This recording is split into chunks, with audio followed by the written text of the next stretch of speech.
بعض لوگ شکایت کرتے ہیں کہ گھر میں جاتے ہیں لڑائی جھگڑا ناچاکی نا اتفاقی، تو گھر میں جائیں سلام کریں۔ اچھا بعض جو ہیں وہ کہتے ہیں بیوی کو کیوں سلام کریں؟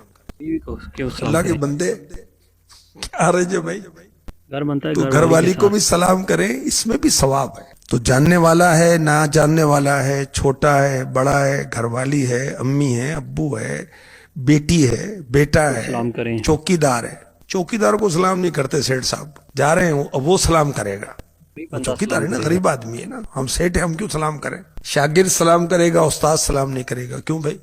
میرے نبی پیارے نبی صلی اللہ علیہ وآلہ وسلم بچوں کو بھی سلام کرنے میں پہل فرماتے ہیں۔ سبحان اللہ۔ تو غلاموں کو کیا ہو گیا؟ مخلوق میں آپ سے بڑھ کر کوئی ہے؟ تو آپ تو سلام کریں اور ہم نخرے کریں بھائی۔ اور جو سلام میں پہل کرتا ہے اس کو ثواب بھی زیادہ ملتا ہے، سبحان اللہ۔ جو سلام میں پہل کرتا ہے وہ تکبر سے آزاد ہو جاتا ہے۔ بے شک۔ اسلامک مینرز ہم سیکھیں بھی، اپنائیں بھی، سکھائیں بھی، بتائیں بھی، بچوں کو بھی سکھائیں۔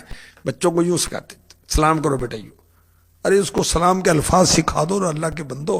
تو بہرحال جنہیں شریعت نے منع نہیں کیا سب کو سلام کرنا چاہیے۔